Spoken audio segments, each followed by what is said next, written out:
Saya sering berkata bahwa kita harus menjaga pikiran dengan baik dan berhati-hati dengan tabiat kita. Bagaimana cara kita menghilangkan tabiat buruk dan membina tabiat yang baik? Jika tabiat tidak dikendalikan dengan baik, maka setiap niat yang timbul dan tindakan yang kita lakukan akan sangat cepat membentuk jalinan jodoh buruk dengan orang lain. Ini akan menghasilkan rasa dendam dan benci di dalam kehidupan sehari-hari. Ada orang berkata, "Saya hanya bertemperamen buruk. Sesungguhnya hati saya sangat baik." Dapat kita bayangkan bagaimana kesan yang ditinggalkan oleh orang yang bertemperamen buruk saat berinteraksi dengan orang lain. Meski berhati baik, tetapi Anda telah menambah kesan buruk di dalam hati orang. Kita semakin banyak menjalin jodoh buruk dengan orang lain. Perbuatan baik maupun buruk, konsekuensinya akan kita terima sendiri.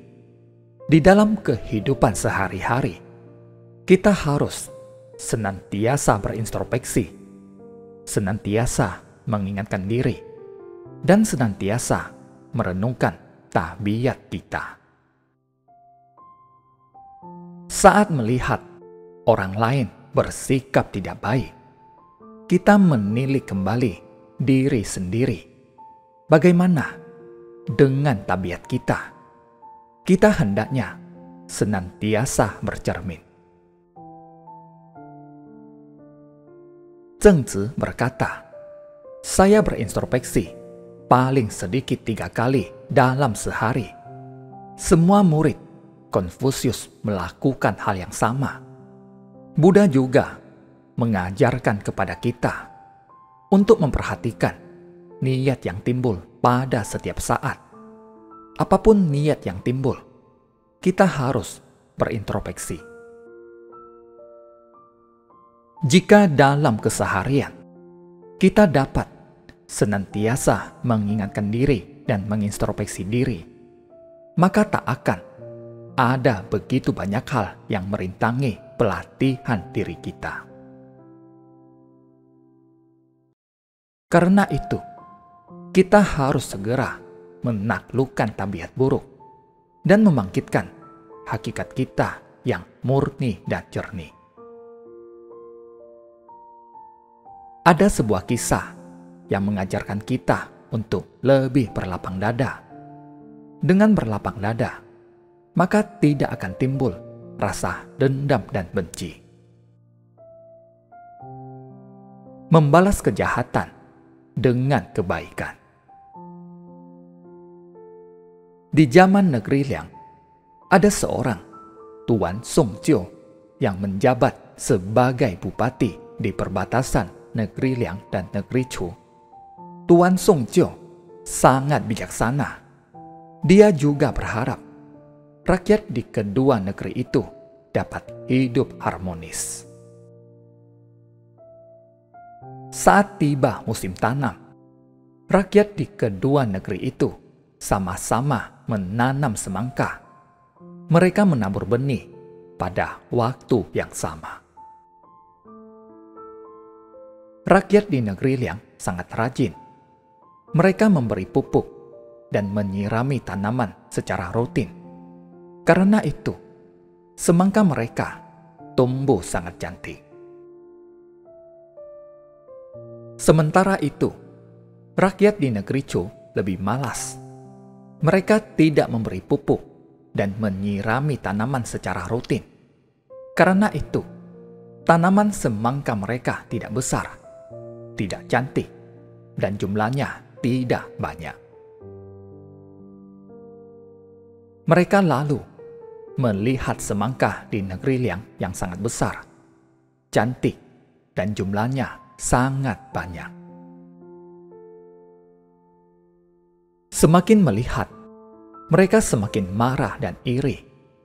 Mereka lalu berpikir untuk merusak semangka di negeri tetangga. Pada malam harinya, mereka pergi merusak tanaman semangka di negeri Liang. Keesokan paginya, rakyat negeri Liang mendapati bahwa batang dan daun semangka mereka semuanya patah dan rusak. Pada malam harinya, mereka pun menjaga kebun mereka dan mendapati bahwa ternyata rakyat negeri Chu yang merusak tanaman semangka mereka di tengah malam. Meski merasa sangat marah, tetapi mereka tidak bertindak gegabah. Mereka melaporkan hal ini kepada tentara di negeri mereka.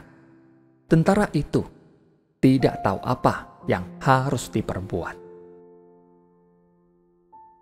Karena itu, mereka menemui Tuan Sung Jiu untuk memberitahu hal ini kepada beliau. Sung Jiu berkata kepada mereka, kejahatan adalah akar dari rasa dendam dan bencana.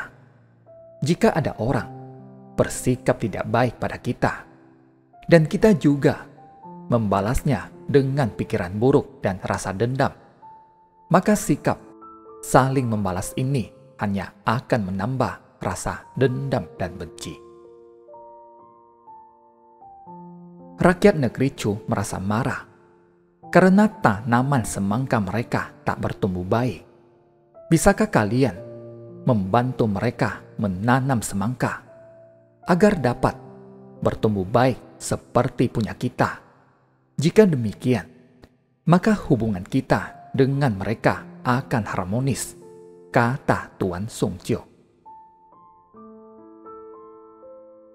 Pada malam harinya, rakyat dari negeri Liang diam-diam membantu rakyat negeri Chu menyirami dan memberi pupuk pada tanaman. Setelah beberapa waktu berlalu, semangka di negeri Chu bertumbuh baik. Rakyat negeri Chu berpikir, aneh sekali, mengapa semangka kita semakin hari semakin bertumbuh baik? Sepertinya kita dapat memanennya dalam waktu dekat. Mereka melihat rakyat negeri Liang membantu mereka menyirami tanaman di malam hari. Mereka sangat berterima kasih. Rakyat negeri Liang membalas kejahatan dengan kebaikan, sehingga mengurai rasa dendam rakyat negeri Chu terhadap mereka. Kita harus menuaikan kewajiban dan melakukan hal yang harus kita lakukan. Saat diperlakukan tidak baik oleh orang, kita hendaknya membuka hati. Kita harus membuka hati untuk merangkul sesama. Tak peduli bagaimana perlakuan orang kepada kita, kita harus bersikap penuh pengertian. Jika dapat menempatkan diri pada posisi orang lain dan bersikap penuh pengertian, bagaimana mungkin kita membangkitkan keluh kesah, rasa benci, rasa iri, dan dendam pada saat berinteraksi dengan orang lain? Pasti tidak. Karena itu, kita harus membangkitkan ketulusan terhadap Buddha dan Bodhisattva, serta bertobat atas kesalahan di masa lalu.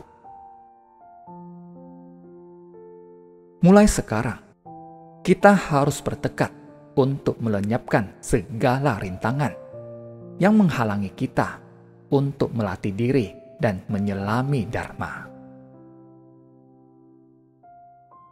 Kita harus mempraktekkan ajaran baik untuk melenyapkan segala rintangan batin. Mulai hari ini, kita harus bertekad untuk melenyapkan rintangan batin.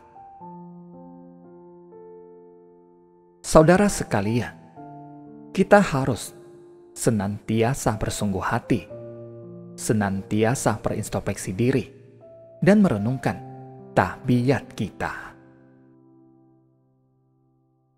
Baik atau buruknya perbuatan kita, semuanya akan menjadi benih yang tersimpan di dalam kesadaran kita, dan akan kita tuai buahnya sendiri. Bersikap baik terhadap orang lain dapat mendukung pelatihan diri kita. Jadi, harap kita senantiasa bersungguh hati. Terima kasih. Semoga bermanfaat.